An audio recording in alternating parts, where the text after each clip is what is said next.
di pertemuan yang keempat, alhamdulillah, tentang Islam is my way bersama Gus Reza, dan alhamdulillah sudah hadir di sini, dan kita akan memulai pertemuan yang membahas bagaimanakah kita sebagai muslim harus terus mengecas ya, terus kemudian mengasah.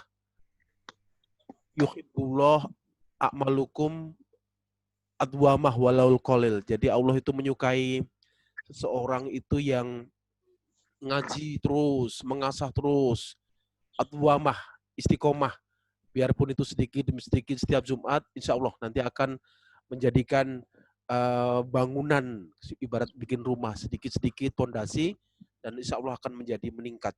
Sebagaimana di dalam flyer dia, Bunyal Islam ala khamsin, bangunan Islam itu ada 5, nah insya Allah akan kita bahas.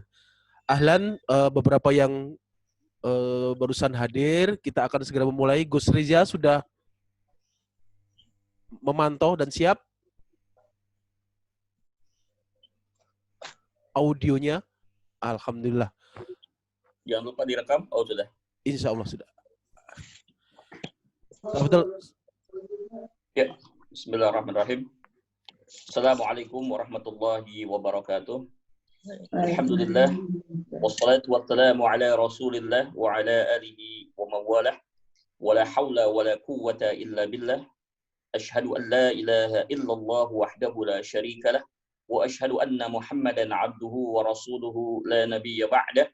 Allahumma fassalli wa sallim ala sayyidina Muhammadin wa ala alihi wa ashabihi wa ansarihi wa junudihi wa man jahada fi sabilillahi ila yaumiddin, amma ba'd. Faqad Allah ta'ala fil Qur'anil Karim, a'udzu billahi minasyaitonir rajim. Bismillahirrahmanirrahim. La yukallifullahu nafsan illa wus'aha. Laha ma kasabat wa 'alayha ma iktasabat. Rabbana la tu'akhidna in nasina aw akhtana. Rabbana wa la tahmil 'alaina isran kama hamaltahu 'ala alladhina min qablina. Rabbana wa la tuhammilna ma la taqata lana bih. Wa'fu 'anna waghfir lana warhamna anta maulana fansurna 'alal qaumil kafirin. Wa qala Rasulullah sallallahu alaihi wasallam, yassiru wa la tu'assiru. Shadaqallahul azim wa shadaqa rasulul karim. Jamaah Majelis Taklim Wakaf Semesta yang dimuliakan Allah Subhanahu wa taala, Bapak-bapak, Ibu-ibu, hadirin wal hadirat, ya, yang insyaallah sama-sama diridai Allah Subhanahu wa taala, dan insyaallah sama-sama nanti akan mendapatkan syafaat dari baginda Nabi kita Muhammad sallallahu alaihi wasallam di hari kiamat kelak. Baik, pada hari ini kita seperti biasa setiap hari Jumat jam 6:30 sampai dengan menjelang jam 8 kita melanjutkan kajian kita, serial yang pertama, karena kita nanti ada 3 serial. Islam is my home, kemudian nanti iman, baru setelah itu ihsan. Jadi ada 3 I. Islam, iman, dan ihsan. Kita baru bahas untuk seri yang pertama, itu pun kita baru membahas tentang fondasi. Ya. Karena Islam is my home, berarti kalau bicara home, rumah, di dalam rumah itu selalu ada 3 bagian. Yang pertama adalah fondasi, yang kedua adalah tiang atau pilar, dan yang ketiga adalah atap. Kita belum membahas atap, juga belum membahas tiang. Yang baru kita bahas adalah fondasi. Di dalam fondasi ini pun ya, ada sekitar 11. Ada 11 materi. Kita baru bahas 2. Hari ini kita akan bahas bagian yang ketiga. Dari 11 baru masuk kepada bagian yang ketiga. Ya. Saya lihat ada beberapa Mas Juni yang juga baru bergabung saat ini. Kita akan beri kesempatan kepada yang baru bergabung dan sekaligus menyegarkan ingatan yang sudah ikut beberapa kali. Kita akan refresh lebih dulu sambil menunggu teman-teman kita yang lain untuk bergabung, yaitu pembahasan tentang fondasi. Saya kembali kepada screen untuk mengingatkan teman-teman. Ya.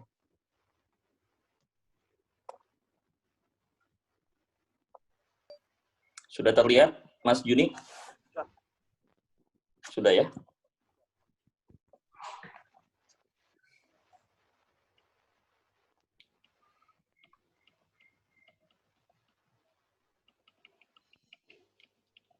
Oke.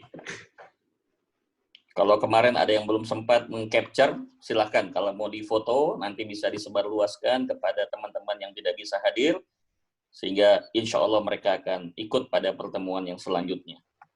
Ya. Islam is my home. Ya. Apa sih Islam itu? Ya, cukup banyak akar kata Islam, tapi saya batasi 3 saja. Ya. Karena sulit sekali untuk membahas secara keseluruhan. Ya, Islam itu memiliki bahasa yang sangat indah. Ya, Quran memiliki bahasa yang sangat indah, yaitu bahasa Arab. Bahasa Arab ini penuh dengan sayap. Ya, kata-katanya penuh dengan sayap. Jadi tidak bisa dimaknai satu kata itu dengan satu makna saja. Jadi ada banyak makna. Seperti dalam kata Islam pun juga ada beberapa akar kata. Saya ambil 3 di sini supaya mudah diingat oleh teman-teman. Yang pertama adalah kata salima yuslimu. Ya. Itu artinya selamat. Ada di dalam Al-Quran surat 8 ayat 43 dan juga surat Maryam surat 19 ayat 33. Silahkan nanti bisa dicek sendiri. Yang artinya adalah selamat. Berarti kalau kita hari ini masih Islam, berarti insya Allah kita adalah orang-orang yang selamat. Kemudian yang kedua adalah aslama, ya. Kemudian menjadi yuslimu. Kepasrahan, yaitu ada di dalam Al-Quran surat ketiga ayat 83 atau surat Al-Imran. Aslama yuslimu, kepasrahan. Jadi kalau kita berislam berarti kita harus pasrah. Pasrah kepada siapa? Yaitu pasrah kepada Allah Subhanahu wa ta'ala.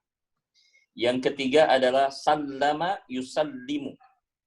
Sallama yusallimu ada di dalam Al-Quran surat 33 ayat 56.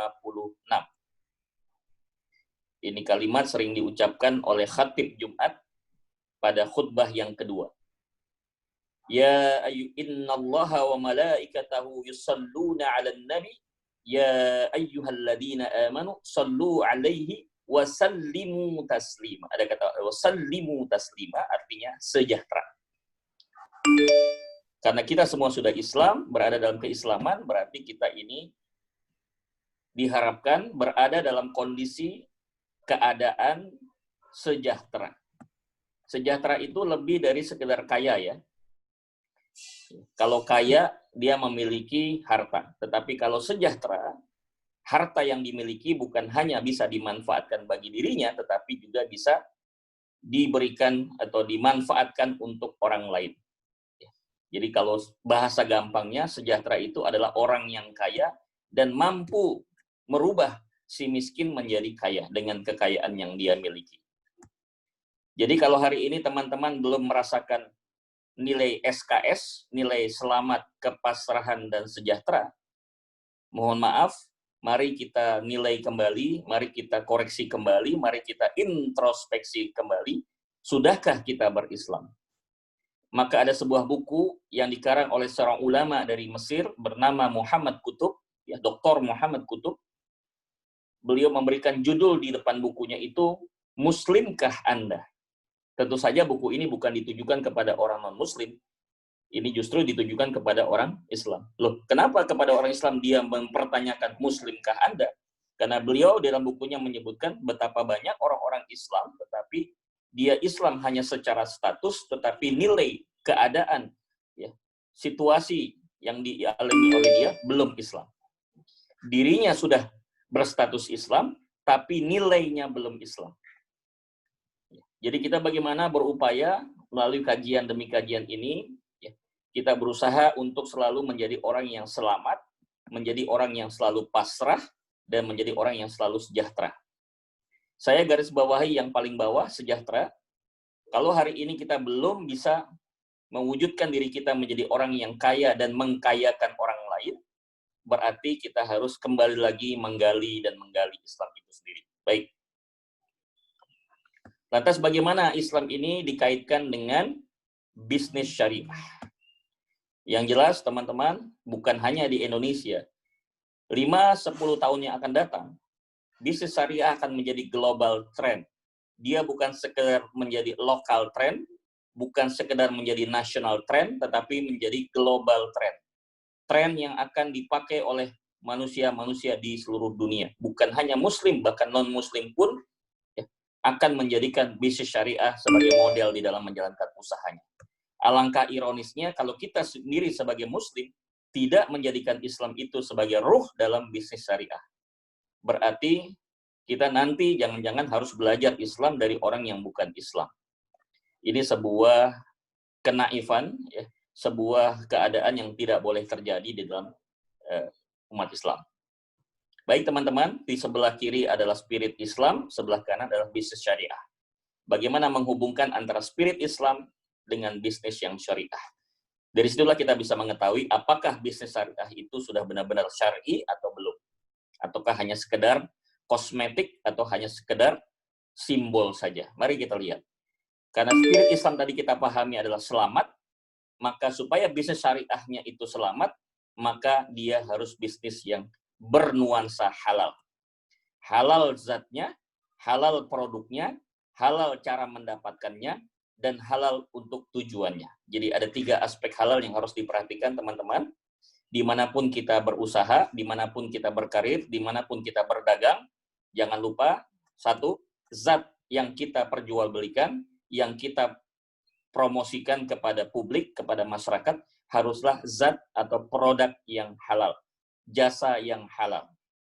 Oke. Yang kedua adalah proses mendapatkan bisnisnya pun, proses mendapatkan keuntungan pun harus halal.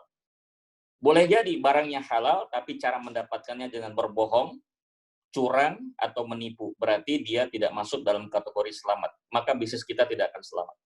Kemudian yang ketiga, setelah Anda mendapatkan keuntungan, kemudian keuntungan itu hanya dipakai untuk kepentingan pribadi saja dan keluarga, berarti belum selamat. Dia akan selamat ketika keuntungan yang kita peroleh ini kita berikan kepada sebanyak mungkin orang lain. Karena salah satu di antara keutamaan seorang muslim itu adalah, kata Nabi dalam satu hadis, nafi'un li ghairi. Yaitu seorang muslim itu adalah orang yang paling banyak memberikan manfaat kepada orang lain. Jadi apa yang Gus pahami tentang konglomerat? Konglomerat bukanlah seperti yang kita lihat atau kita baca dalam laporan majalah Forbes di Amerika setiap tahunnya, yang menempatkan orang-orang tertentu sebagai the top richest men in the world, the top richest people in the world. Kita sering menemukan nama-nama yang tidak asing. Ada Bill Gates di sana, kemudian ada Jeff Bezos, ada yang namanya Mark Zuckerberg, ada yang namanya Warren Buffett, ada yang namanya Larry Page, Sergey Brin, ada yang namanya Elon Musk, ya. Itu adalah orang-orang yang terkaya dalam pendekatan orang-orang yang di luar Islam. Kalau kita menganggap yang namanya konglomerat itu bukan sekedar dia punya harta yang banyak, tetapi dia yang mempunyai manfaat yang banyak. Jadi saya doakan teman-teman menjadi konglomerat, dalam artian konglomerat di sini adalah berbagi manfaat sebanyak mungkin. Yuk kita berlomba-lomba, berkompetisi untuk memberikan manfaat kepada banyak orang. Itulah ukurannya konglomerat. Jadi kita harus menciptakan konglomerasi manfaat di dalam masyarakat. Bangunlah dinasti dan bangunlah imperium, ya, kerajaan manfaat, sehingga bisa diakses oleh siapapun. Maka termasuk kajian majelis kita ini pun jangan hanya dinikmati oleh kita saja, coba disebarluaskan kepada keluarga, sahabat, teman terdekat, ya, untuk bisa menikmati manfaat apa yang kita kaji hari ini, pagi ini bersama-sama. Kemudian yang dimaksud dengan kedua adalah kepasrahan. Kita tahu salah satu makna Islam itu adalah kepasrahan, yaitu kaitannya dengan bisnis syariah adalah mardotillah. Jadi kapan seorang itu dikatakan pasrah, ya kepasrahan itu sudah masuk dalam bisnis syariah, kita terapkan, ya, misi daripada bisnis kita adalah mencari ridho Allah. Jadi ada 2 jenis ini bisnis, ada bisnis mencari ridho manusia, ada bisnis mencari ridho Allah. Dalam bisnis syariah yang sudah dimasukkan unsur spirit Islam, tentu saja yang dicari bukan keridhaan manusia, tapi yang dicari keridhaan Allah. Kalau teman-teman berbisnis masih mencari ridho manusia, ridhonya perusahaan, ridhonya pimpinan, ridhonya bos, ridhonya juragan, ridhonya konsumen, ridhonya masyarakat, berarti belum menerapkan spirit Islam kepasrahan dalam bisnisnya. Kalau kita sudah menerapkan spirit Islam kepasrahan dalam bisnis syariah, berarti kita hanya cari ridho Allah. Apa bedanya? Kalau kita mencari ridho manusia, pada saat berhasil kita akan menjadi takabur, pada saat kita gagal kita akan frustasi. Tapi kalau kita mencari ridho Allah, kita gagal kita akan bersabar, dan sabar itu pahala. Kalau kita berhasil kita bersyukur, itu pun kita akan mendapatkan pahala. Jadi tidak ada yang rugi. Ya. Untung, ya, maaf, kita dapat untung, kita juga tidak akan rugi. Ya. Kita pun gagal pun tidak akan rugi. Dua-duanya akan mendapatkan keuntungan. Nothing to lose. Ya.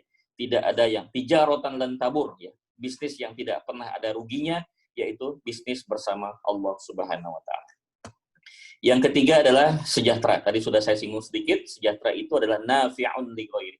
Ya. Bermanfaat untuk orang lain. Baik, lanjut. Islam is my home berarti Islam adalah sebuah bangunan, dan bangunan itu selalu pasti ada 3 bagian. Yang pertama adalah fondasi, kemudian yang kedua adalah pilar, dan yang ketiga adalah atap. Siapapun seorang ketika menjadi developer atau bergerak di bidang properti, kalau dia membangun rumah, sudah pasti yang dibangun pertama kali adalah fondasinya. Bukan atap, bukan pilar. Jadi teman-teman, seberapa tinggikah kita mau bangun sebuah rumah, tergantung seberapa kuatkah fondasi yang kita bangun. Jadi kalau kita ingin membangun rumah 4 lantai, berarti fondasinya harus fondasi yang bisa menampung beban 4 lantai. Sangat tidak mungkin kita punya keinginan untuk membangun rumah 5 lantai, tetapi fondasinya hanya untuk 1 lantai. Jadi kita harus hati-hati di sini.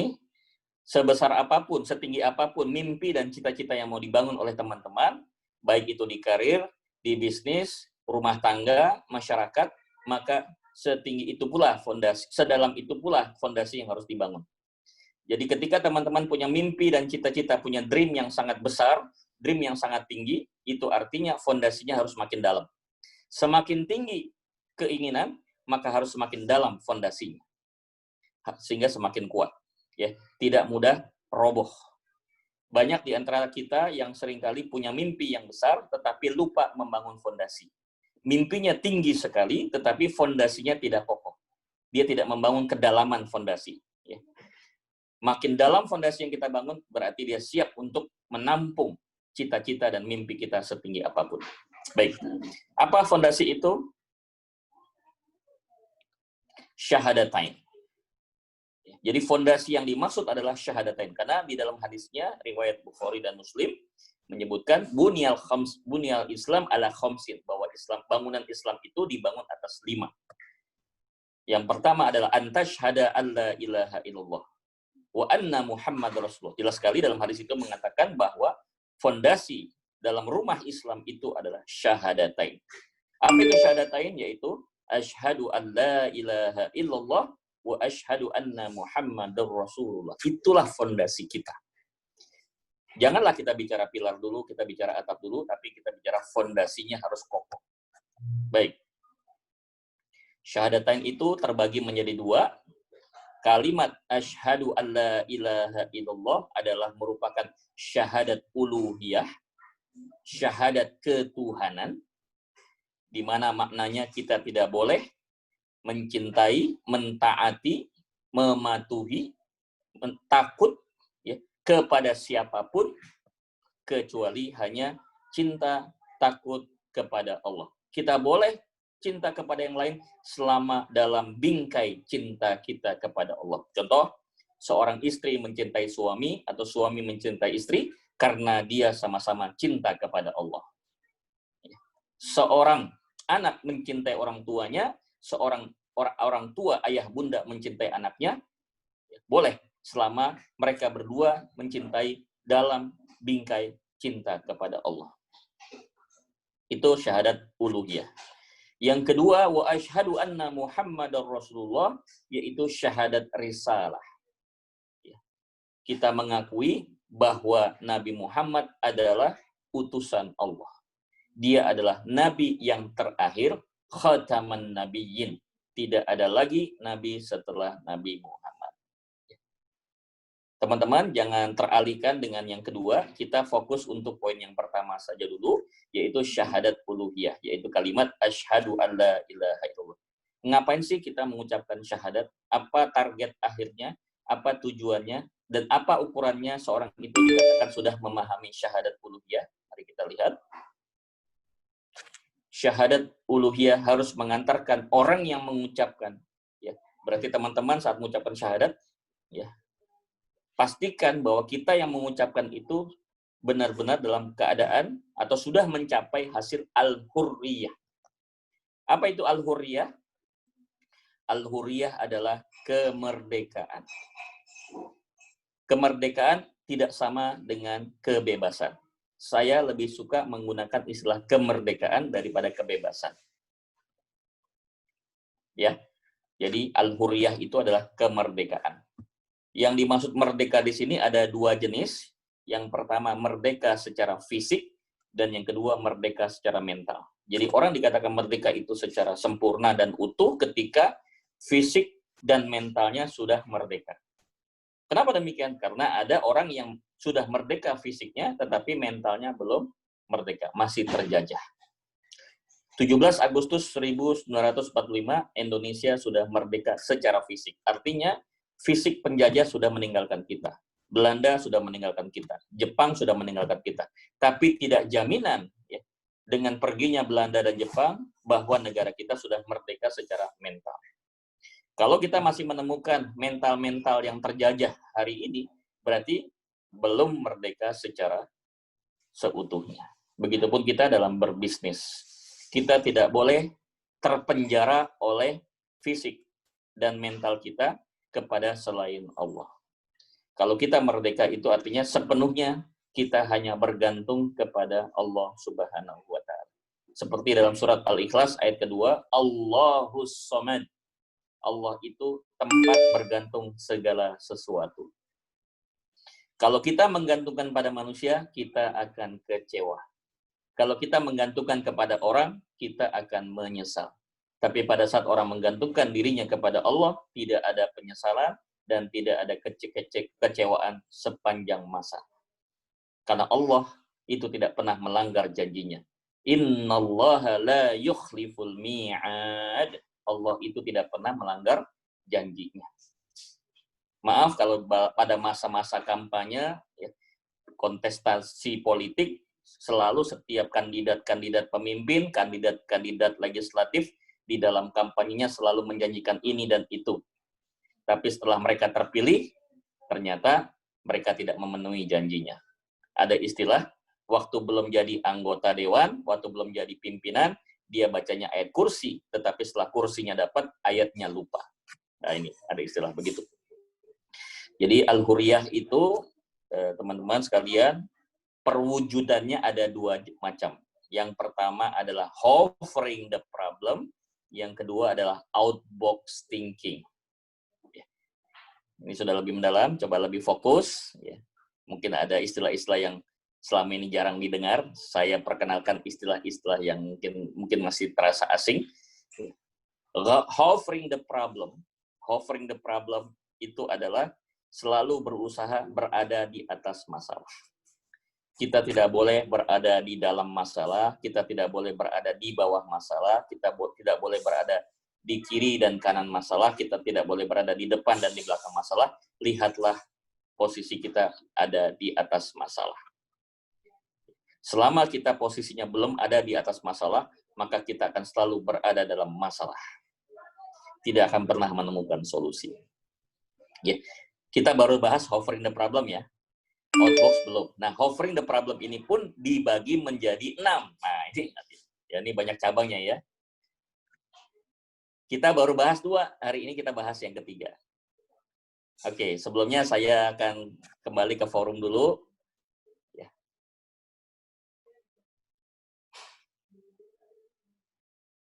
Ya, sudah ada 33 ya. Mas Juni, kita akan kembali ke forum. Saya ingin ngecek nih. Insya Allah. Apakah teman-teman sudah paham dua materi yang sebelumnya? Silakan bagi yang boleh nyontek, boleh nyontek catatan, boleh. Silakan yang siap menyampaikan.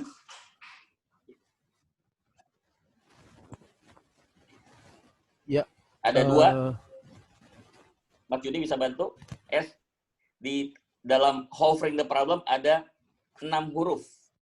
S, E, C, U, R, dan E. Digabung semua secure. Singkatannya secure. Kita sudah bahas E sama E, tapi C hari ini kita mau bahas. Ada yang masih ingat S itu apa? Boleh ajukan dulu tangannya, nanti dibuka Di oleh Mas raise dulu. hand, silahkan. Boleh angkat tangan yang siap. Nggak apa-apa. Salah pun nanti kita akan koreksi. Saya ingin memastikan apakah ibu-ibu dan bapak sudah memahami apa yang saya sampaikan. Atau sambil juga menggali pertanyaan lebih dalam. Rasulullah SAW dalam hadis Abu Naim itu pentingnya bertanya untuk memperjelas ilmu. Ya. Nah, apalagi itu dapat 4 pahala ya. Penanyanya, orang yang menjawab juga dapat pahala. Pendengar 34 ini dapat pahala insya Allah. Dan juga orang-orang yang mencintai di antara kita itu dapat pahala 4-nya.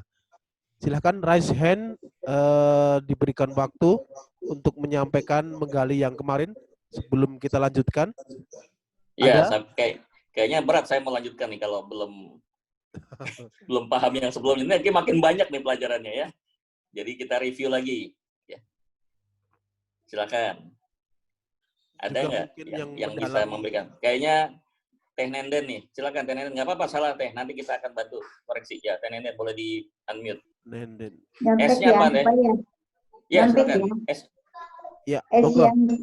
Ya, untuk S yang pertama itu adalah staging up. Staging up ini ya, maksudnya apa tuh, Bu? Maksudnya melepaskan diri dari meningkatkan diri pada kekuatan tarik yang lebih besar agar terlepas dari tarikan masalah, membuat pikiran jadi mengerut dan menimbulkan kebuntuan dalam penyelesaian masalah.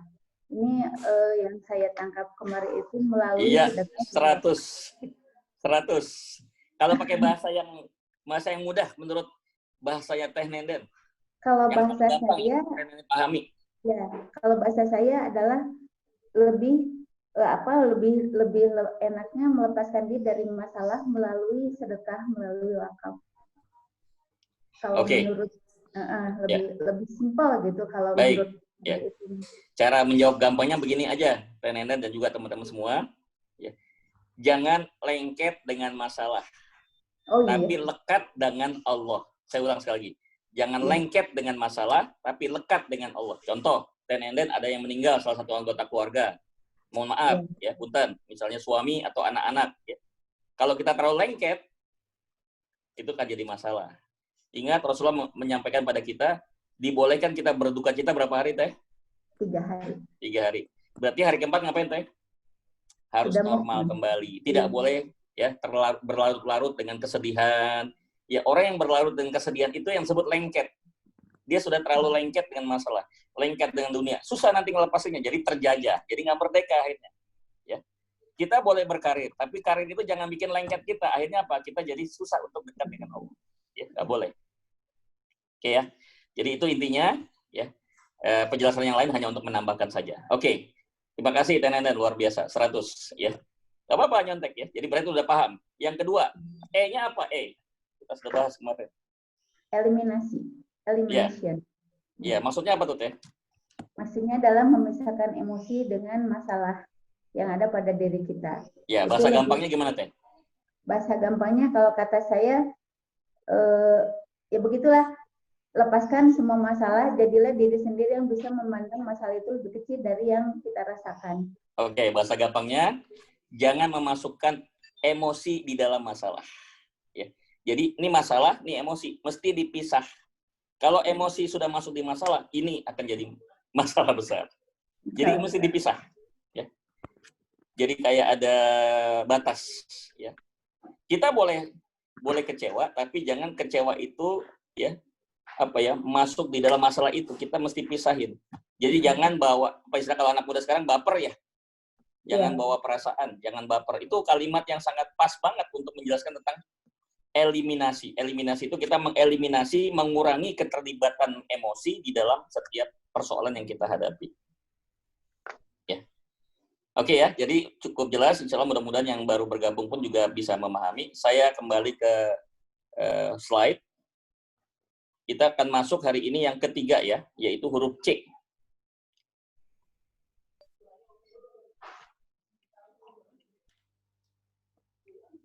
Ini sudah ya, kemarin saya sing up. Sekarang huruf C. S-nya sizing up, jangan lengket dengan masalah, tapi lekat kepada Allah.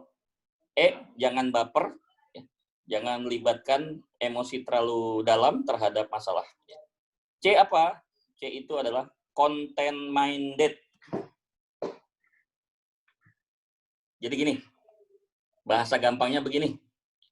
Setiap masalah itu ada dua tampilan. Tampilan dalam dan tampilan luar.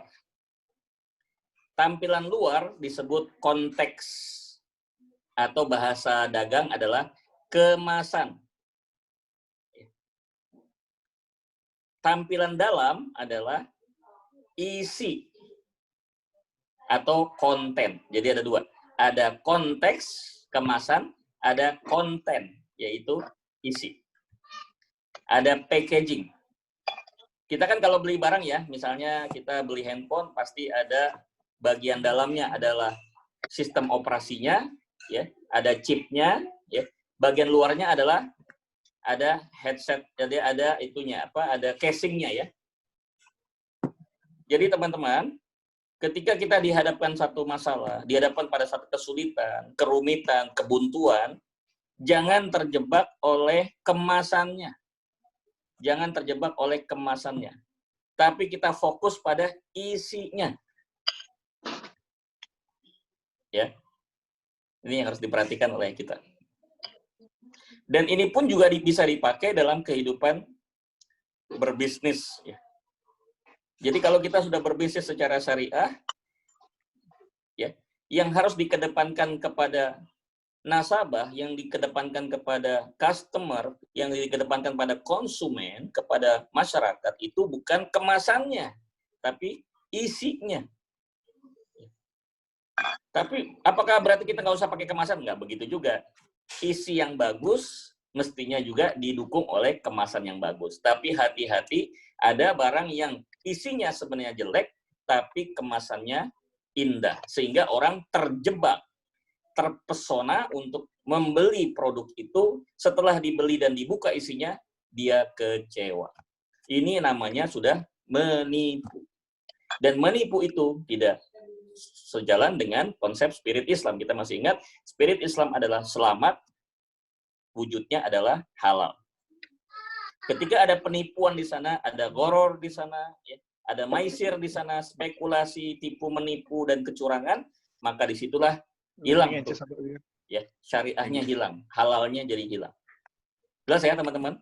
Jadi kita sebagai seorang yang berprofesi sebagai promotor, sebagai seorang sales, sebagai seorang marketer, sebagai seorang pebisnis, sebagai seorang entrepreneur, sebagai seorang profesional, jangan menawarkan orang itu pada kemasan, tapi tawarkanlah isinya.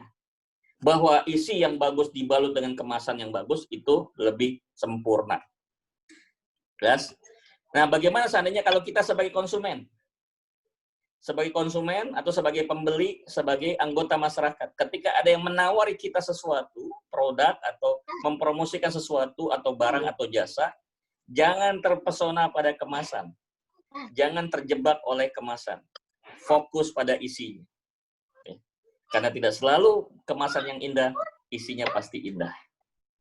Contoh, misalnya di sini Mas Juni, misalnya saya ambil contoh, tiba-tiba ada kiriman paket ya dari salah satu perusahaan titipan kilat, kirim ke Mas Juni, bungkusan kadonya indah, bahkan ada bunganya, ada bunga-bungaan di situ, kertas kadonya juga menarik.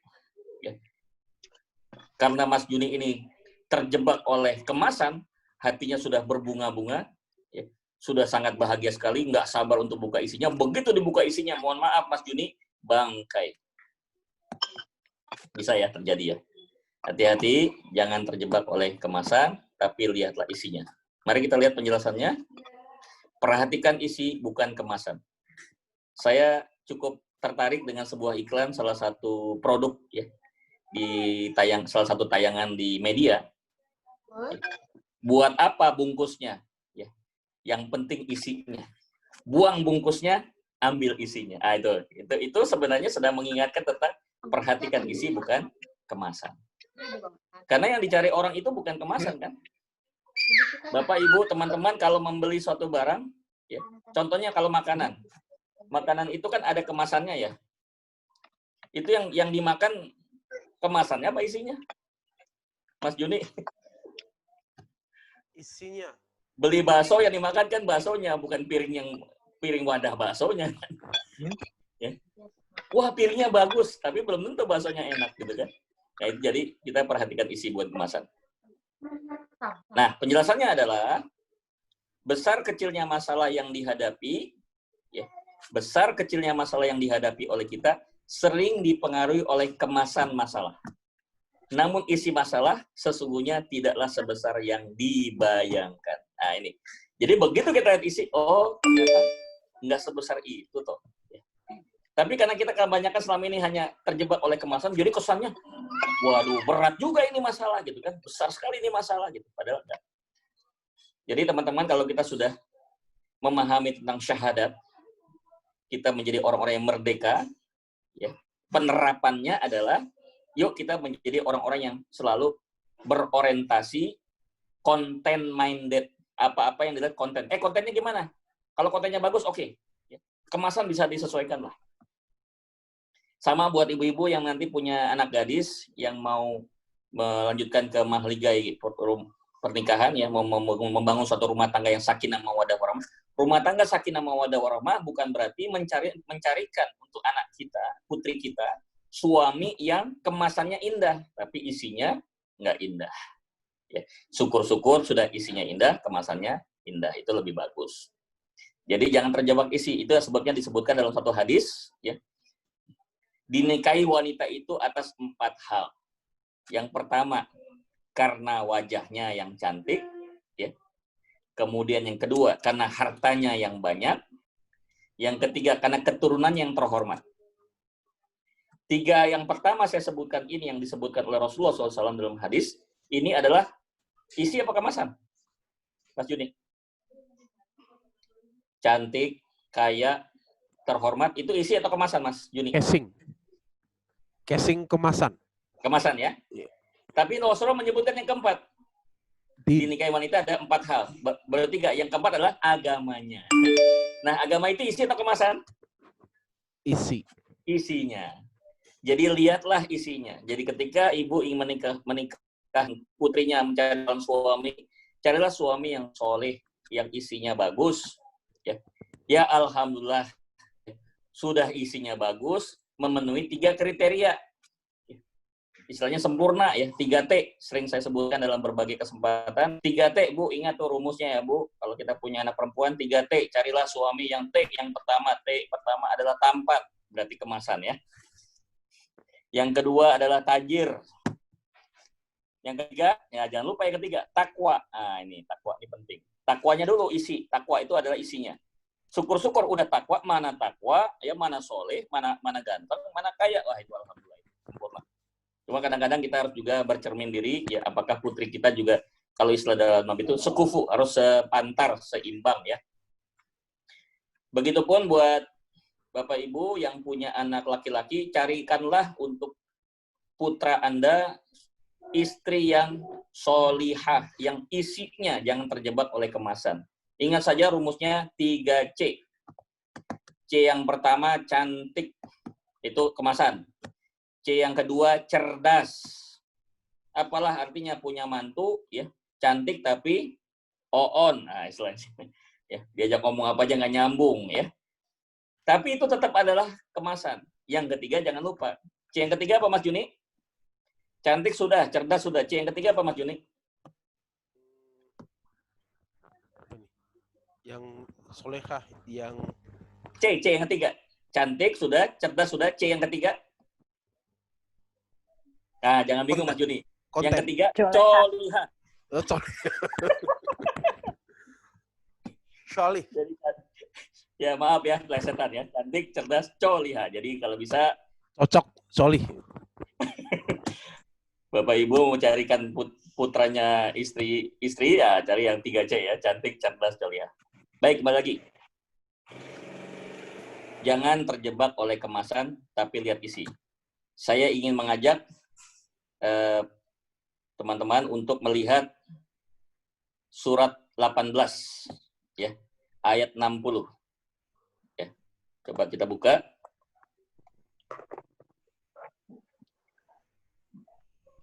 Itu surat Kahfi ya. Pas hari ini kita hari Jumat disunahkan untuk membaca surat Kahfi. Ayat 60 sampai ayat 7. Ini agak panjang, tapi saya ambil ringkasannya saja. Ya. Kisah Nabi Musa yang berguru atau belajar kepada Nabi Khidir. Pasti teman-teman ingat ya. Saya ambil aja, ada 3 kejadian yang mengherankan Nabi Musa. Ya. Tapi saya ambil satu saja. Jadi ketika mereka berdua sedang berjalan, ketemu anak kecil, tiba-tiba tanpa sebab, anak kecil ini kemudian dibunuh oleh Nabi Khidir. Tentu saja Nabi Musa heran dan marah. Kenapa anak kecil nggak bersalah itu dibunuh? Nah ini. Jadi maaf, seolah-olah ada tampak kesan Nabi Musa ini melihat pada kemasan ya.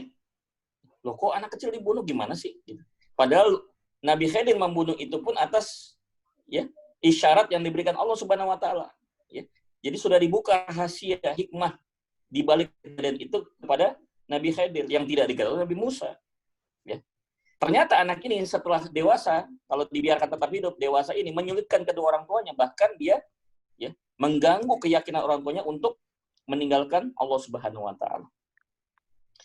Nah, namanya juga anak kecil kalau meninggal kan tidak ada dosa. Ya, anak kecil itu meninggal dia belum ada kewajiban bersyariat, jadi otomatis juga dia masuk surga gitu. Ya, jadi Nabi Khidir melakukan bukan karena emosi, bukan karena nafsu, tetapi beliau melakukan itu karena atas dasar isyarat yang diberikan Allah kepada beliau.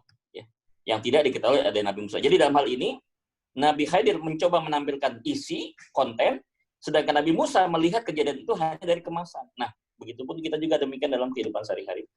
Ini juga yang terjadi pada kasus ketika kaum Bani Israel bersama Nabi Musa dikejar oleh tentara Fir'aun. Ini saya kembali kepada forum.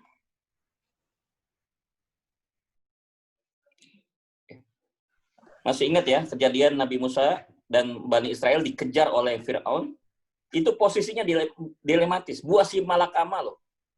Di belakang tentara Fir'aun siap membunuh, di depan Laut Merah. Bukan kolam ya, bukan danau. Laut Merah, berarti laut itu luas. Kira-kira kalau kita dalam posisi seperti itu, bagaimana? Di belakang tentara Fir'aun, ya, bisa dibunuh, ya mundur salah, maju juga salah. Di depan itu ada Laut Merah. Kalaupun bisa berenang, sanggup nggak saya berenang sampai ujung laut loh? Ini nggak main-main laut ya, panjangnya kilometer. Kalau cuma 100-200 meter masih bisa kita bisa berenang ya. Ini panjang. Nah, disitulah posisinya, diuji. Kalian ikut pada isi atau kemasan? Nabi Musa tetap fokus pada isi, tidak terjebak oleh kemasan. Beliau tidak melihat tentara yang ada di belakang, beliau tidak melihat lautan yang sedang ada di hadapannya. Yang beliau lihat apa? Inna ma'ya rabbi. Inna ma'ya rabbi. Ini luar biasa ya. Nabi Musa komentarnya apa setelah melihat kejadian itu? Sesungguhnya bersamaku ada Allah. Jadi dia fokus pada isi. Tidak mungkin kejadian ini bisa terjadi kalau tidak direncanakan oleh Allah. Saya percaya Allah pasti akan kasih jalan keluar. Beberapa detik sebelum Fir'aun itu bisa menghampiri Bani Israel dan Nabi Musa, Allah memberikan wahyu kepada Nabi Musa, lemparkan tongkatmu wahai Musa, dan akhirnya tongkat itu bisa membelah Laut Merah. Nah, ini. Jadi teman-teman, kita kadang-kadang ya seringkali menyerah karena terjebak oleh kemasan, ya, tidak melihat pada isi. Ya. Jadi Gus pikir cukup ya contoh-contohnya, mudah-mudahan bisa dipahami oleh kita semua. Saya kembali kepada screen. Sudah kelihatan Mas Juni? Sudah. Oke.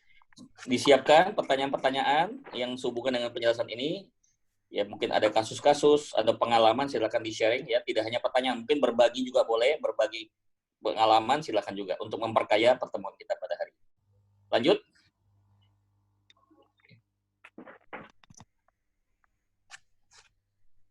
Maaf, ini 4 ya, saya ganti.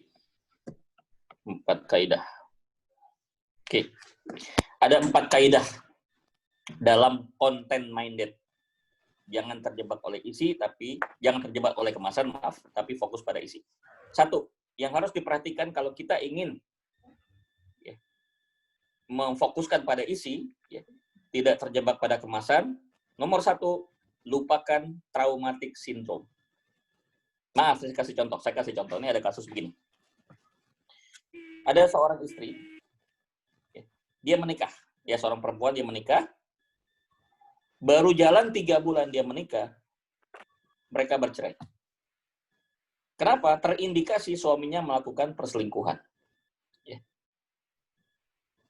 Ya, suaminya melakukan perselingkuhan. Jadi ada istilah apa? Will ya, wanita idaman. Kemudian mereka setelah melewati masa idah, datang lagi ada seorang pria menikahi beliau. Berarti statusnya sudah janda ya. Nikah lagi. Setelah jalan 4 bulan, cerai lagi. Kasusnya sama. Ya, perselingkuhan. Dan anehnya, suami pertama dan kedua punya ciri yang sama. Yaitu apa? Berkumis. Ya, berkumis. Datang yang ketiga, nikah lagi. Ya. Kebetulan berkumis juga. Baru jalan 6 bulan, cerai lagi. Karena kasus yang sama, yaitu selingkuh. Kira-kira kalau ibu-ibu dalam posisi seperti perempuan tadi, kemudian datang keempat, yang kebetulan berkumis juga, kira-kira diterima nggak, Bu? Coba saya mau tanya ini. Coba saya kembali ke forum dulu nih. Coba kira-kira siapa nih ya? Bu Betty. Kalau seandainya ada di dalam situasi itu, Bu, udah 3 kali nikah loh, Bu. Kasusnya sama, dikecewakan karena suaminya selingkuh. Kebetulan kumisan semua, Bu. Nih yang keempat kumisan lagi, Bu. Ibu terima nggak, Bu Betty? Mikir-mikir dulu, Pak. Oh ya, ini jujur Bu Betty nih, jujur. Mikir-mikir dulu, jangan-jangan cerai lagi nih, kasusnya sama lagi. Bu Rika, gimana komentarnya? Terima nggak? Boleh dibuka mic-nya? Mic-nya dibuka.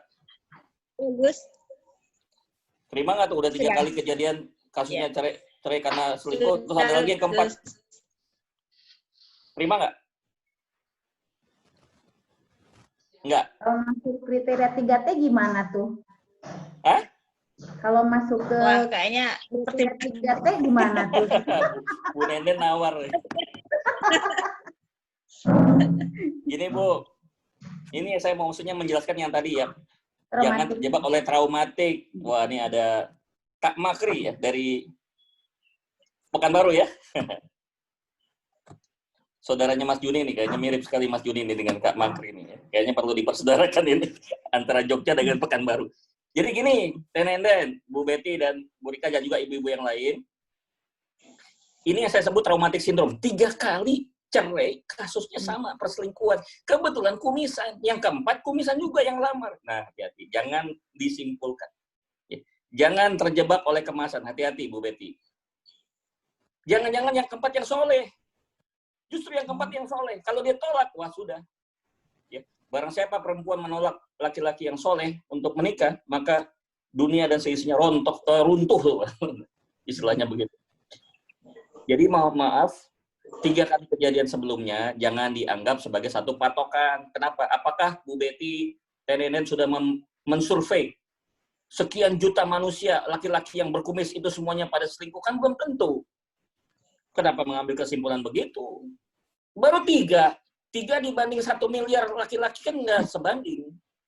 Harus apa? Fokus pada isi. Entar dulu. Oke, ini kumisan. Oke, saya nggak mau terjebak oleh trauma. Oke, kita interview dulu, wawancara. Bener nggak nih? Jangan-jangan ya buaya darat lagi nih, jangan-jangan nih.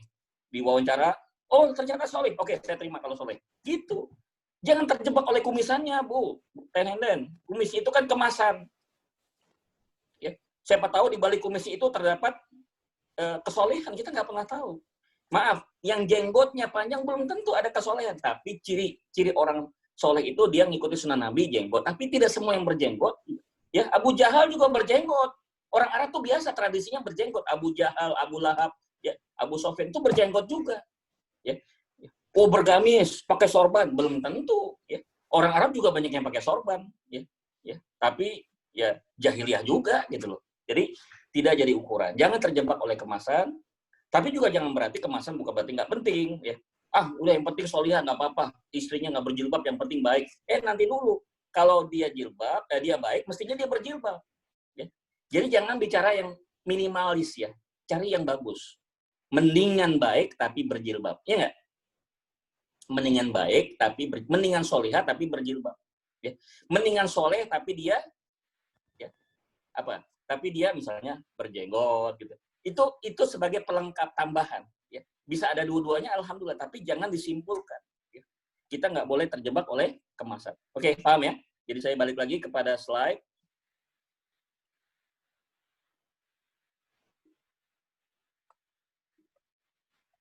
Lupakan traumatic syndrome ya. Tolong teman-teman yang lagi bisnis, aduh Gus, ini udah bisnis yang kelima Gus. Ya. Kasusnya sama. Saya ditipu oleh teman saya sendiri. Saya udah setor modal. Ya. Bisnis pertama setor modal, dibawa lari. Kemudian kedua, store yang kedua, bisnis yang kedua, disetor modal. Tiba-tiba ya bangkrut. Ya. Kirim lagi, modal yang ketiga, store lagi. Ternyata ya tidak bisa dipertanggungjawabkan. Ya. Dan segala macam ya. Bisnisnya abal-abal. Jangan jadikan itu sebagai, jangan membuat kita akhirnya jadi anti dalam berbisnis. Ya, yang penting lebih hati-hati di dalam melihat tawaran-tawaran berikutnya. Begitupun kita yang misalnya berprofesi sebagai seorang pewakaf, sebagai seorang agent insurance atau agent property atau agent otomotif apapun, kegagalan-kegagalan yang sudah kita alami sebelumnya itu jangan dijadikan patokan kita untuk menutup diri terhadap orang-orang yang berikutnya. Kita nggak pernah tahu di kegagalan yang keberapa Allah akan memberikan keberhasilan kan. Kadang-kadang Allah kasih kegagalan yang ke-10, baru yang 11-nya berhasil. Kadang-kadang dikasih kegagalan 90, yang ke-91-nya berhasil. Kita tidak pernah tahu di kegagalan yang mana kita akan berhasil. Jadi tugas kita adalah sebanyak mungkin mengumpulkan kegagalan sampai dapat yang berhasilnya. Itulah rahasia Allah Subhanahu wa taala. Jadi Bapak Ibu, teman-teman, jangan terjebak oleh traumatik. Jangan melihat pada kemasan, lihat isi. Yang kedua yang harus diperhatikan, jadikan setiap masalah sebagai tantangan. Jangan jadikan masalah sebagai beban. Aduh, masalah lagi. Beban lagi. Kemarin belum selesai masalah, ada lagi masalah lagi. Jangankan ada pandemik, nggak ada pandemik aja udah susah kita bisnis, ditambah lagi corona lagi, ada corona jadi kambing hitam. Kasihan corona nggak tahu apa-apa, cuma makhluk Allah yang super nano yang kecil itu nggak tahu apa-apa dia. Ya. Justru jangan jadi beban, jadikan masalah itu sebagai tantangan gitu. Jangan jadi beban. Ya, maaf mungkin di antara yang hadir sini ada yang masih jomblo, mohon maaf ada yang jomblo. Aduh, sampai kapan saya jomblo ini ya Allah? Susah banget cari jodoh, atau sudah pernah menikah, pengen nikah lagi, susah cari lagi untuk pasangan hidup yang baik. Jangan jadi beban, jadi tantangan. Ya Allah, terima kasih, jangan-jangan dengan kesendirian saya ini, saya bisa punya kesempatan banyak untuk memberikan manfaat untuk anak yatim, kesempatan banyak untuk membantu orang-orang duafa, kesempatan lebih banyak lagi untuk bersosialisasi. Itu kan, coba kalau masih punya suami, mungkin waktunya terbatas, dikit-dikit harus lapor suami, ya. Izin sama suami, belum tuh suami kasih kan. Bukan berarti setelah itu, mudah-mudahan saya udah nggak punya suami lagi, nggak begitu juga. Ya. Jadi, jadikan masalah itu sebagai tantangan. Jangan jadi beban ya. Itu yang kedua. Yang ketiga, jangan merasa sedih, jangan merasa lemah, jangan malas, jangan takut, jangan pelit, jangan sombong, karena yang saya sebutkan itu tadi semua adalah pintu masuk setan. Hati-hati. Ya. Ini ada masalah. Terus kita langsung menyikapinya dengan kesedihan yang berlebihan, lemah, malas, takut, pelit, takabur. Di situ setan masuk. Jadi setan itu masuk ke dalam diri kita, itu ada pintunya. Nah, yang tadi saya sebutkan itu pintu-pintunya dia. Begitu kita sedih, begitu kita lemah, begitu kita malas, takut, pelit, dan takabur, masuk setan. Dan kalau sudah setan masuk, wah sudah. Pikiran kita, hati kita sudah dikendalikan oleh setan, maka kalau sudah dikendalikan setan, apa yang terjadi? Di balik konsepnya, perhatikan kemasan, lupakan isi. Wah, ini bahayanya.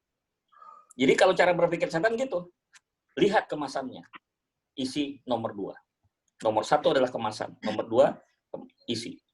Nah, kalau perhatikan kemasan, contoh, ada seorang, ya anak ibu, tiba-tiba datang seorang laki-laki, wah gantengnya tenenden, kaya raya, bawa mobilnya mobil supercar, mobil mewah, Lamborghini, gantengnya bagaikan seorang selebritis, tutur katanya sopan santun, luar biasa. Setan masuk, ya, setan masuk di situ melalui pintu kita sombong. Ini dia memang anak saya, memang rezeki anak saya dapat calon suami yang luar biasa dan hebat.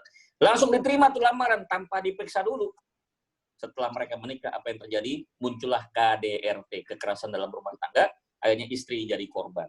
Ya, ternyata di balik kegantengan dan kekayaan ini, si pria ini ternyata adalah orang yang sangat kasar dan keras terhadap istrinya. Dan itu nggak ketahuan waktu awal, tutur katanya sopan santun dan sebagainya.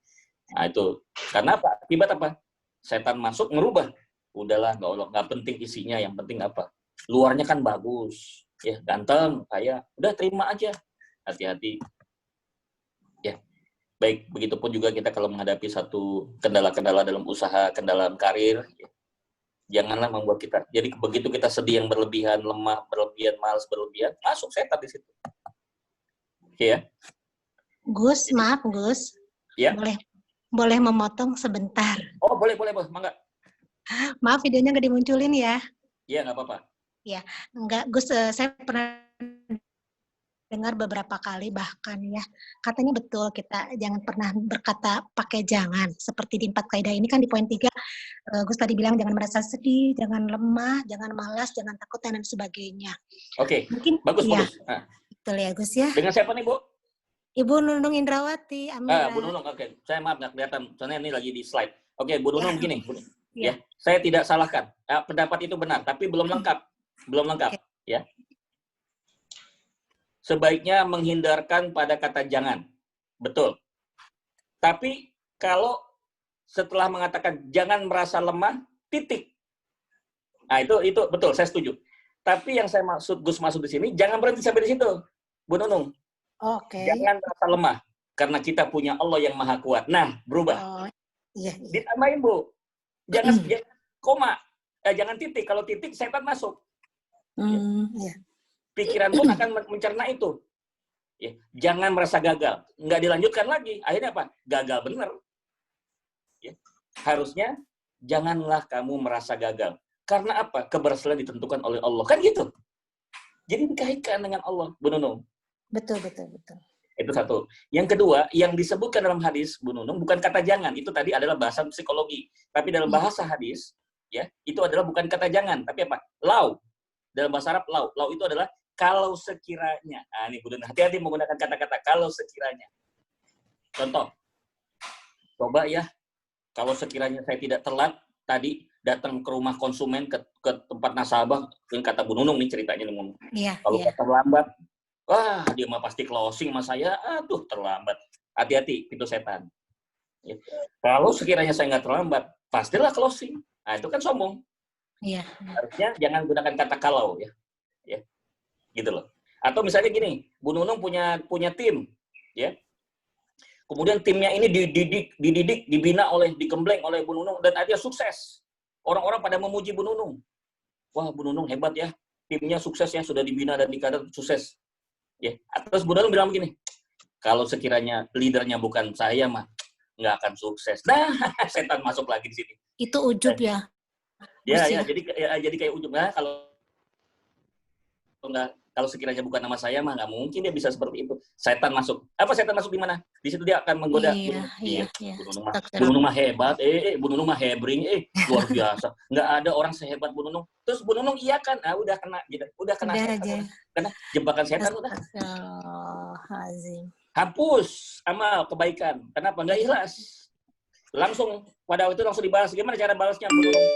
Astagfirullahaladzim, astagfirullahaladzim. Langsung istighfar, ya, langsung kalimat istiazah. A'udzubillahi minasyaitonirrajim. Udah.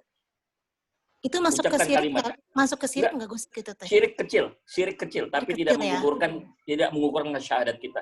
Langsung istighfar, langsung koreksi dengan a'udzubillahi minasyaitonirrajim, kemudian langsung kembali kepada Allah. Ya Allah, aku yakin bahwa Engkau lah yang maha mulia, Engkau lah yang maha besar. Aku adalah hamba yang dhaif. Udah selesai itu, clear. Insya Allah. Iya. Jelas ya, Bu Nunung? Iya, Gus, makasih banyak. Terima kasih. Gus, ya. Terima kasih. Saya senang nih Bu Nunung bisa ikut menambahkan ya, bisa memperkaya apa yang kita bahas. Kita lanjut ya Bu Nunung ya.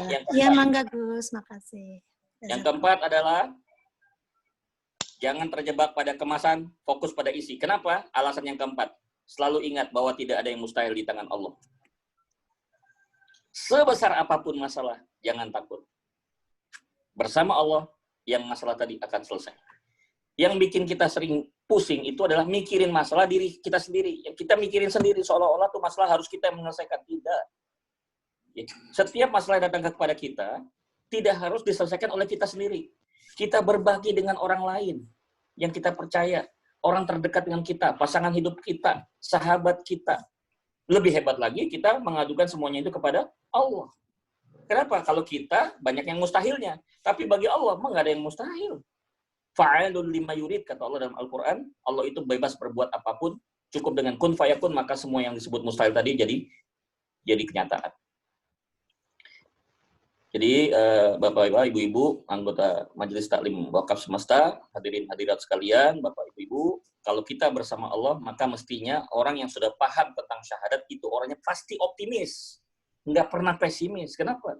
Ya, buat orang silahkan meragukan saya. Mungkin saya nggak bisa mencapai target itu.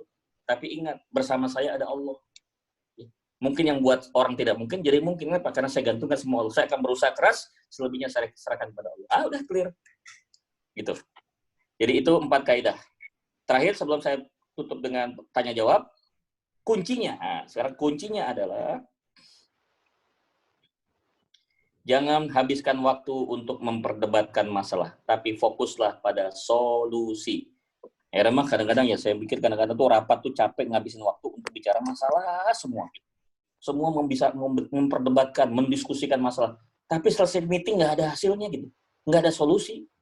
Jadi harusnya dalam rapat itu, ya, yang waktu yang diambil itu harusnya lebih banyak untuk apa? Memberikan alternatif solusi.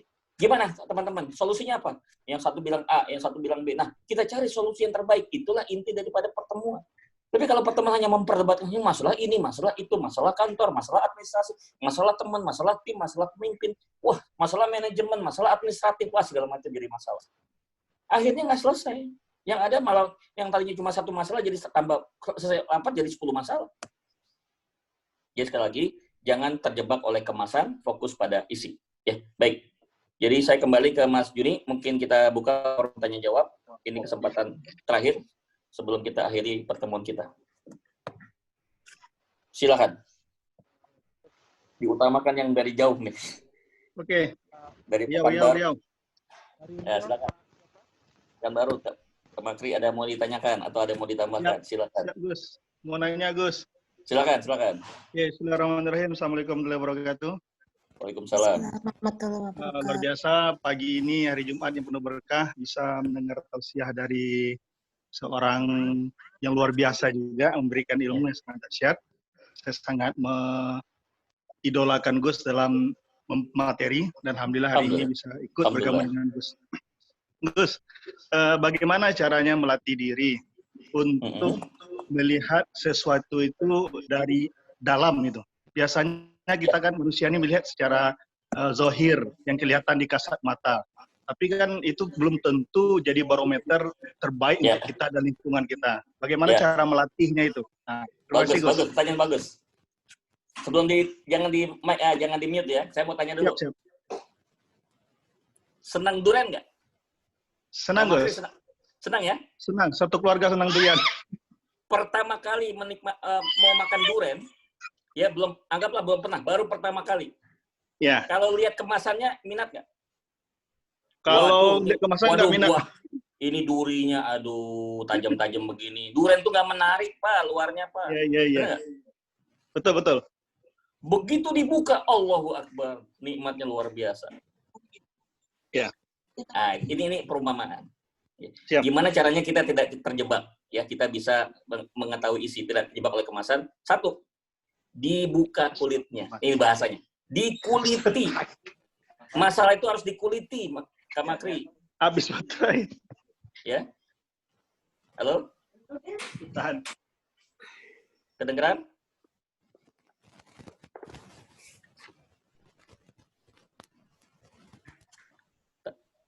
Ini ya, sinyal ya.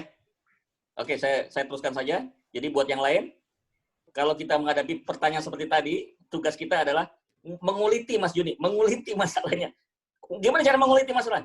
Bertanya, menggali lebih dalam, jangan merasa puas dengan apa yang sudah disampaikan, terus gali sampai ke kulit yang terdalam. Oh, ternyata bagus. Oke, saya ambil keputusan. Kan begitu. Nah, tugas kita sebagai orang yang menawarkan durian ini ceritanya, jangan cerita tentang kulitnya saja, nanti orang tidak tertarik. Ya, kita buka isinya satu persatu. Bapak Ibu, ini yang namanya wakaf tuh kayak begini loh. Subhanallah, indah, dibuka terus satu persatu. Oke deh, saya jadi wakaf. Kan gitu. Kalau hanya dipertampilkan kulit-kulitnya saja, orang mungkin tidak tertarik. Tapi kalau kita bahas isinya seperti apa, bertahap kita keluarkan sedikit demi sedikit, orang tuh akan tertarik, insya Allah. Ya. Sebagaimana juga Gus niatkan, majelis ini didedikasikan untuk bisa mensiarkan, ya, mengkampanyekan masalah wakaf. Ya. Saya berharap, saya doakan semua yang ada di sini, ya, semua menjadi pewakaf. Ya. Karena hidup tenang, cara bijak untuk hidup tenang dan wafat tenang adalah dengan berwakaf. Ya. Saya lihat di sini sudah banyak yang menjadi pewakaf ya. Sudah semua ya, hampir semuanya ya. Yang belum silakan nanti bisa berkoordinasi ya dengan yang mengundang acara di sini ya, bagaimana caranya kita bisa berwakaf. Ada lagi yang mau ditanyakan? Silakan. Jadi ya Pak Marno ya, Pak Marno silakan. Pak Marno tetangga saya nih di Depok beliau. Ketua DKM. Assalamualaikum. Monggo Pak Marno, monggo Pak Marno. Ya.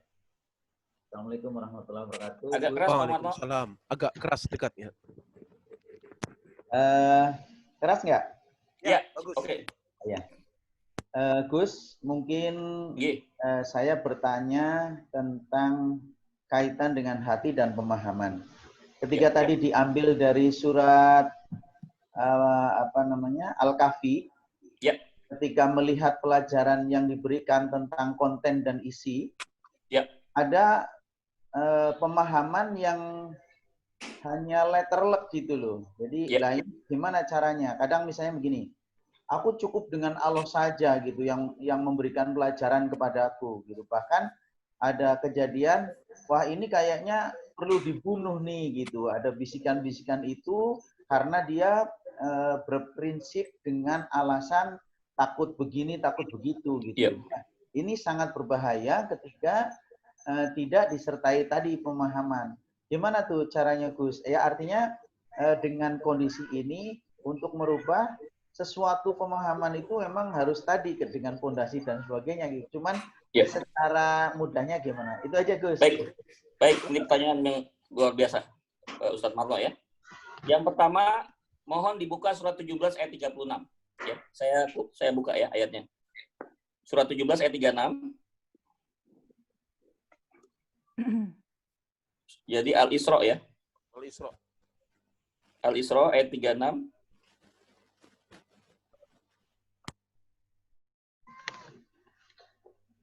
Kelihatan Pak Marno? Ya. Yang saya kasih stabilo? Ya. A'udzubillahi minasyaitonirrajim. Bismillahirrahmanirrahim. Wala taqfu ma laysa laka bihi ilmun. Inna sam'a wal basara wal fuad kullu ulaika kana anhu mas'ula. Artinya, dan janganlah kamu mengikuti sesuatu yang tidak ada ilmunya. Tidak boleh kita bersikap taklid fanatis buta. Semua harus dengan ilmu. Inna sam'a, sesungguhnya pendengaran, wal basara, penglihatan, wal fu'ad, dan hati akan dimintai tanggung jawab di hadapan Allah. Jadi jelas di dalam ayat ini, Pak Marno, kita diminta Allah untuk bersikap kritis. Tidak boleh menerima sesuatu begitu saja. Semua diterima dengan berdasarkan apa? Berdasarkan ilmu. Ya.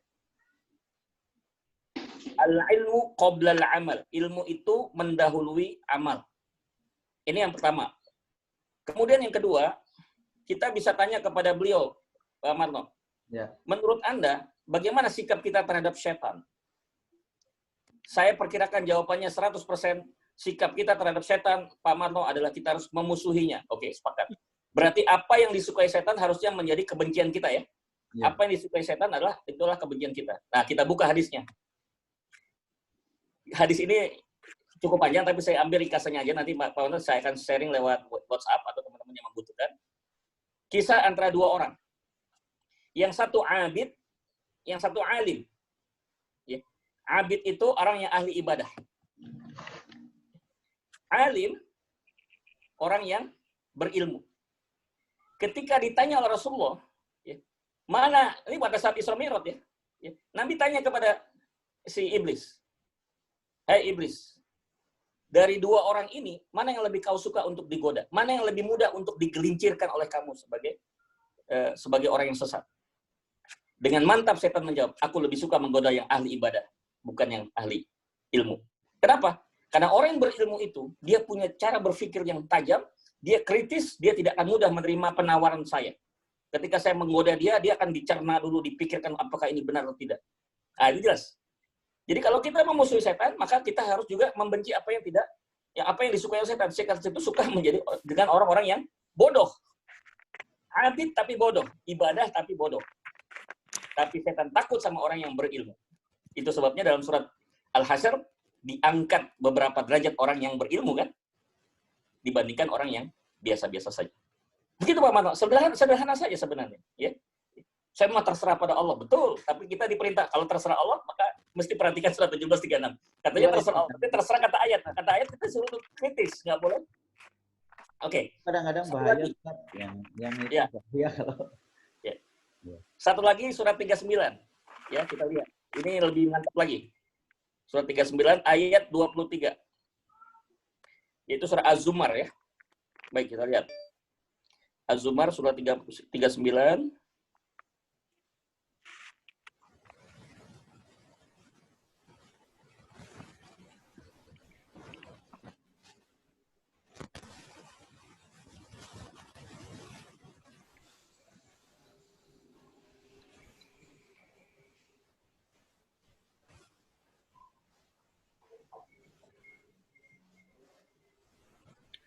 Alladzina yastami'una al-qaula wa yattabi'una ahsanah. Bentar. Ya. Nanti saya kasih ayatnya. Ini ada di surah Az-Zumar. Ya, nanti belum ketemu ayatnya. Tapi itu ada di dalam surat Az-Zumar ya. Jelas. Ya. Ya. Nanti saya akan... bunyinya begini. Saya ingat bunyinya. Ya. Alladzina yastami'una al-qaula wa yattabi'una ahsanah. Jadi katanya orang-orang yang disebut ulil albab itu, Pak Marno, adalah orang yang dia kalau dengar sesuatu itu mendengarnya menyimak betul. Dan dia akan ambil yang paling baiknya. Tidak semuanya dia akan ikuti, dia ambil yang paling terbaik. Wa yattabi'una ahsana, dia akan ikuti yang terbaik. Jadi bukan berarti orang Islam itu ya tidak mau belajar sama siapapun. Kita boleh belajar dari orang barat, kita boleh belajar dari orang kafir. Tapi kita harus filter mana yang boleh dimasukkan ke dalam pikiran dan hati kita, mana yang harus dibuang ke sampah. Gitu, Pak Marno? Cukup jelas ya? Ya. Oke, yang lain silakan. Satu lagi mungkin sebelum kita tutup.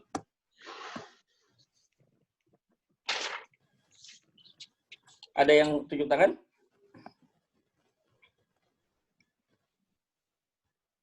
Mas Yuni belum kedengaran suaranya? Mungkin nggak pakai headset kali ya? Oke. Ah, udah. Oke. Halo. Ya, silakan. Ini dengan yang bertanya. Silakan. Halo. Yang mau menggali. Ya, Bu Afrida. Bu Afrida, silakan. Assalamualaikum warahmatullahi wabarakatuh. Waalaikumsalam. Silakan Bu Afrida.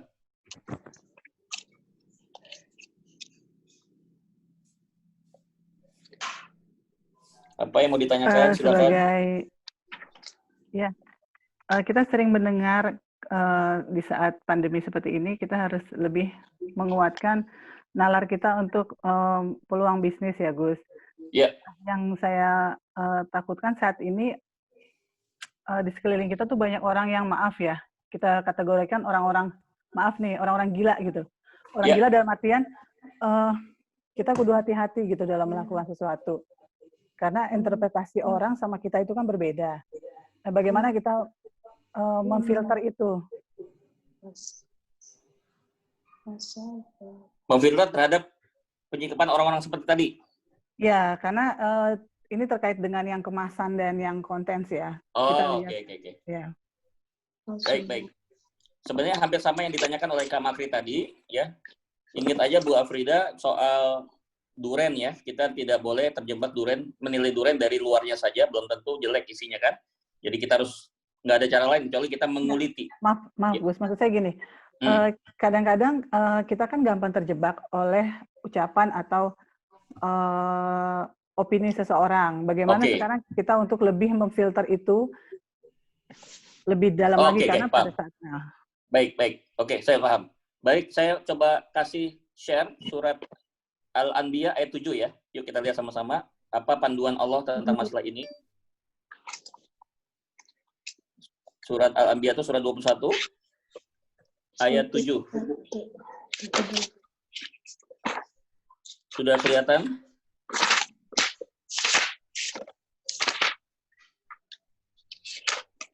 Yang saya stabilo, Bu Afrida? Iya. Kelihatan ya? وَمَا أَرْسَلْنَا قَبْلَكَ إِلَّا رِجَالًا نُوحِي إِلَيْهِمْ فَاسْأَلُوا أَهْلَ الذِّكْرِ إِن كُنتُمْ لَا تَعْلَمُونَ. Tidaklah kami utus sebelummu kecuali yaitu seorang laki-laki yang diberikan kepadanya wahyu. Nuhi ilaihim. Fas'alu, maka bertanyalah kalian kepada orang yang lebih mengetahui, in kuntum la ta'lamun. Nggak ada pilihan lain, Bu Afrida. Malu bertanya sesat di jalan. Jadi kita jangan, pada saat ada orang yang memberikan opini, kita tidak langsung menelan bulat-bulat apa yang disampaikan oleh dia, opini itu. Kita cross-check, kita cari second opinion, pandangan yang lain, dari orang yang lebih berilmu, yang lebih kompeten, lebih pakar di bidang itu, sehingga kita mendapatkan satu dasar untuk memberikan kesimpulan terhadap opini tersebut. Itulah pentingnya kita bertanya pada orang yang lebih. Jangan dipikirkan oleh kita sendiri, karena mungkin keterbatasan pengetahuan dan pengalaman kita. Disinilah kita perlu yang namanya mentor. Mentor itu akan membantu kita memberikan bimbingan dan panduan, tentu saja mentor yang jujur, mentor yang punya integritas, dan dia juga punya kompetensi. Dia akan memberikan arahan bagaimana seharusnya kita mencermati terhadap opini tersebut. Begitu, Mbak Frida. Simple sebenarnya. Ya, cukup kita bertanya dengan orang yang lebih paham terhadap masalah itu, yang tentunya lebih objektif. Ya, kadang kan kita terjebak oleh moto yang sekarang atau tidak sama sekali. Jadi kita dituntut untuk bergerak cepat mengambil keputusan. Sementara pada saat seperti ini, yang tadi saya bilang di awal, keadaan kondisi seperti ini tidak bisa lagi gitu. Itu sudah tidak relevan lagi. Ayo cepat sekarang atau now or never gitu kan. Oke, kalau itu yang jadi acuan, ada dua pandangan. Kalau yang tadi dimaksud oleh Bu Afrida soal penawaran yang bersifat penawaran yang bersifat hanya janji sorga gitu ya, itu mungkin kita harus lebih kritis dan menanyakan pada yang lebih ahli. Tapi ketika yang berbicara ini, Bu Afrida, yang menawarkan ini orang yang Anda percaya, dia punya integritas, dia punya kredibilitas, reputasinya tidak ada cacat di sepanjang kehidupannya yang kita kenal. Terus dia menawarkan sesuatu, Bu Afrida, jangan banyak berpikir. Ya, saya ikut. Now, jangan nunggu never. Kenapa? Fastabiqul khairat. Allah perintahkan sendiri loh. Kalau untuk yang namanya kebaikan, yang ditawarkan kebaikan, kemudian yang menyampaikan orang soleh, manfaatnya besar untuk orang banyak, ya, tidak perlu berpikir 1000 kali. Hari itu juga langsung ambil keputusan. Kita nggak pernah tahu yang namanya usia, begitu kita lambat ambil keputusan, kita akan menyesal. Jadi ini dua hal yang berbeda. Kalau penawarannya itu yang berbicara kita masih belum yakin, kredibilitasnya masih diragukan, ya, integritasnya juga masih dipertanyakan, kemudian menawarkan sesuatu yang bagus dan kemasannya indah, jangan terjebak. Tanya sama orang yang lebih ahli. Tapi kalau yang menawarkan orang yang soleh, orang yang baik, integritasnya sudah kita akui sebelumnya, dia punya reputasi yang tanpa cacat. Kalau saya terdatangkan orang seperti itu, saya nggak akan nunggu lagi. Oke, saya ambil keputusan. Karena tidak mungkin dia datang kepada saya kalau tidak memperhitungkan. Dia pasti sudah memikirkan. Kenapa dia berani menawarkan ke saya? Karena dia sudah memperhitungkan bahwa orang yang diajak ini orang yang tepat. Orang yang mampu untuk menjalankan bersama-sama. Kenapa tidak? Iya. Oke. Itu kan kalau konteksnya ke agama ya, Gus. Tapi kalau seandainya bisnis yang kelihatan, misalkan kayak retail atau bisnis kecantikan atau bisnis apa, kan kita nggak ngelihat ke agamanya. Kita ngelihatnya mungkin tadi ya yang tadi Gus sampaikan. Jadi kita harus tidak selalu agama, Bu Afrida. Kita lihat apa? Brandnya. Jadi istilah saya 5P. 1. Apapun produk, lihat pertama perusahaannya. Cek. Sekarang udah zaman internet, Bu Afrida. Kita bisa cek. Rekam jejak digital bisa dipelajari. PTX ini, bagaimana rekam jejaknya dalam dunia bisnis? Bisa dipercaya nggak? Izinnya jelas nggak? Legal nggak? Sah atau tidak? Kemudian ada pernah kasus nggak dengan keuangan? Itu satu. Yang kedua adalah siapa pemimpinnya? Perusahaannya bagus, pemimpinnya nggak bagus juga tidak. Jadi pemimpin yang kedua. Ya harus lihat juga pemimpinnya. Kemudian ketika produknya, ya, apakah produk ini masuk kategori produk yang premier, sekunder, atau tersier? Kemudian tambah lagi, apakah halal, ya, atau tidak?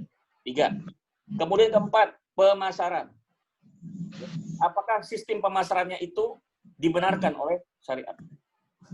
Yang kelima, penghargaan.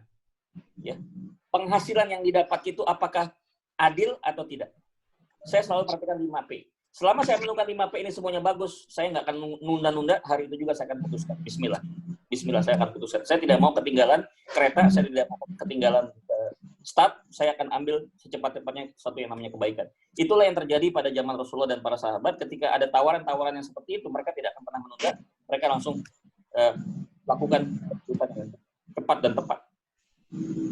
Oke, itu relevan di segala sesuatu ya. Segala kondisi. Tidak masalah agama saja, tidak selalu berkaitan agama. Branding, ya, reputasi perusahaan itu kan bisa, itu sifatnya umum kan? Iya. Ya, yang simpel aja. Perusahaannya menganggap dirinya bagus, tapi PT-nya tidak terdaftar, NPWP nggak ada, SIUP-nya nggak ada, ya kita berhak menolak. Oh, ini perusahaan nggak legal, bagaimana? Walaupun seindah apapun yang tawarkan, itu adalah bisnis abal-abal. Oke. Gitu. Oke, Gus, makasih pencerahannya. Oke, sama-sama. Masih ada kesempatan satu lagi, Mas Juni mungkin? Ya, silakan. Kalau ada yang masih bertanya, terakhir.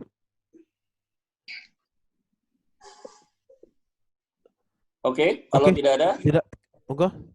Cukup ya? Cukup kan? Terima kasih. Ini sudah bergabung dari lagi, Bu Afrida. Ya, satu lagi. Sekali lagi. Oh ya, boleh, silakan. Untuk bisnis yang menjanjikan ini apa, Gus? Maaf ya, mau nanya. Untuk saat ini gitu. Karena di saat seperti ini kan orang masing-masing menahan diri ya untuk melakukan sesuatu. Jadi kalau celah bisnis yang kira-kira masuk akal, terus kira-kira bisa balik modal apa segala macam itu apa, Gus? Oke, jadi gini. Semua bisnis yang insya Allah yang halal itu punya potensi bagus di dalam kondisi apapun. Jadi sebenarnya yang harus digeser kita bukan bergeser bisnisnya. Dua yang harus kita geser. Pertama adalah geser segmen market. Kemudian yang kedua, geser metode. Di zaman pandemik ini dengan kebijakan PSBB, nggak mungkin kita melakukan perjumpaan secara fisik. Face to face tidak kita gunakan. Kita menggunakan dengan sistem online. Maka segera apapun produk Anda, segera bergeser metodenya, bukan metode lagi secara konvensional, harus merubah ke metode digital. Yang tidak biasa harus dibiasakan. Ya. Yang namanya online itu suatu nggak bisa video call, kemudian bisa dengan Zoom, bisa juga dengan sosial media. Manfaatkan. Nah, ini harus ada ilmunya kan, ilmu bagaimana ya marketing digital, ya. Digital marketing itu harus paham juga. Jadi tinggal geser metodenya ke satu. Kemudian yang kedua adalah geser segmen. Bisnis apapun selalu ada, ya dalam kondisi apapun, bisnis itu selalu menguntungkan. Bagi saya ya, bisnis selalu menguntungkan. Cuma yang kadang-kadang membuat kita menjadi tidak berhasil itu ketika kita tidak mau menggeser segmen. Bu Afrida, saya mau tanya, di dalam setiap krisis selalu ada dua pihak. Pihak yang pertama, pihak yang diuntungkan dengan krisis, dan pihak yang dirugikan dengan krisis. Betul? Betul. Tugas kita adalah geser segmen kepada yang diuntungkan oleh krisis. Setelah dapat komisi dan keuntungan, lempar sedekah buat yang tidak diuntungkan. Yeah. Very simple, very simple. Oh iya. Siapa yang paling diuntungkan dalam kondisi hari ini? Bisnis yang berbasis kepada digital, bisnis yang berbasis kepada kesehatan. Bisnis bukannya jualan masker ya? Bukan, bisnis yang berbasis kepada ya banyak. Bentar lagi kita ada Idul Adha kan? Oh iya. Nah, contoh banyak yang berkaitan dengan masalah momentum tertentu juga bisa. Ya. Okay. Jadi prinsip saya yang namanya semua laku. Bisnis makanan juga laku. Asal dia berubah. Jangan lagi nunggu konsumen datang ke warung dia harus menjemput bola. Dia harus menjemput bola. Dia bikin promosi di sosial media, kemudian layanan delivery. Itu kan jauh lebih. Di halaman anak. Terus. Oke. Berarti kita harus merubah ya, kita yang bisa merubah diri kita sendiri ya. Nah, tapi kalau dari survei ya, Bu Afrida, dari survei yang saya dapatkan dari Lembaga Bisnis Independen Internasional, dari 100 bisnis yang paling menguntungkan, dari 100 bisnis yang paling prospek, paling potensial secara bisnis, ya tadi kan saya sifatnya umum, itu diantaranya nomor 2 adalah asuransi. Betul nggak? Hari ini dicari loh, asuransi dicari orang, tapi tentu saja nggak sembarang asuransi syariah. Asuransi syariah pun dibagi 2, ada yang masih berupa unit, ada yang berupa sudah distribution channel. Kalau unit itu, mohon maaf, saya tidak menyebutkan perusahaan ya, saya berusaha untuk objektif. Yang saya pahami, perusahaan yang bersifat unit itu adalah unit syariah, dia masih mencampurkan konvensional dengan syariah. Contoh ibaratnya Bu Afrida pergi ke rumah makan, ke restoran, kalau masih unit syariah, di restoran itu Bu Afrida akan menemukan 2 jenis menu yang namanya babi dan menu kambing sekaligus. Walaupun dia dibedakan dapurnya, dibedakan juru masaknya, tetap kesannya jadi subhat. Tapi kalau sudah ke distribution channel, satu level di atasnya unit, berarti dia sudah terpisah. Tidak ada yang namanya babi, hanya menjual kambing. Ya.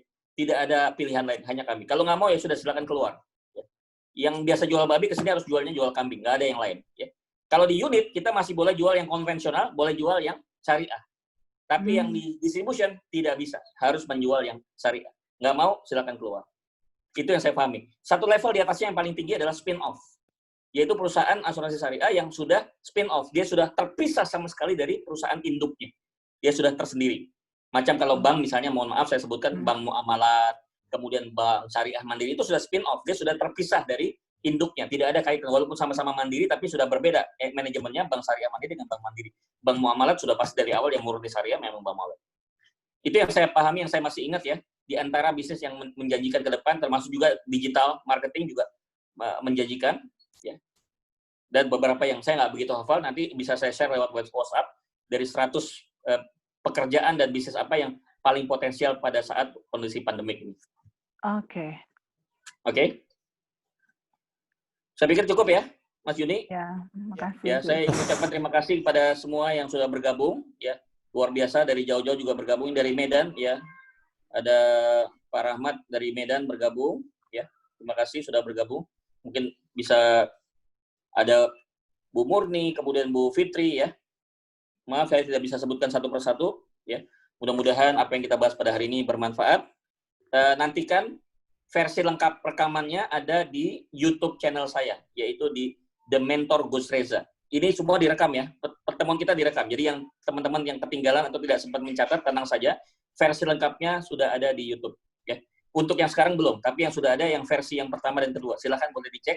Ya, Majelis Taklim, Wakaf Semesta, part 1, part 2, Islam is my home, 1 dan 2 sudah dikeluarkan di YouTube. Silahkan nanti bisa disimak dan disebarluaskan. Ya. Baik, kita tutup dengan baca hamdalah dan doa kafaratul majelis. Alhamdulillahirrahmanirrahim. Subhanakallah bihamdika nasyhadu an la ilaha illa anta astaghfiruka wa atubu ilaik. Wassalamualaikum warahmatullahi wabarakatuh. Saya kembalikan kepada Mas Yudi. Alhamdulillah. Terima kasih Gus Reza yang sudah menggali banyak sekali dan juga banyak sekali pertanyaan untuk menggali ya kita supaya bisa merasakan isinya memang harus mengupas. Ibarat durian atau ibarat jeruk, kalau pengen tahu isinya harus menguliti. Ya, menguliti. Nah, semoga kita akan semakin paham dan semakin dalam, secure tadi singkatannya, rumusnya untuk bisa aman. Selama baru 3, Pak. Ya, baru 3, baru SEC untuk URE. Nah, oleh karena itu kita ajak kembali sahabat, teman, saudara, keluarga kita Jumat depan jam 6.30. Ya. Jam 6.30, semoga bisa hadir kembali Tadi ada pendatang baru, Bu Aja Sondang dari Medan.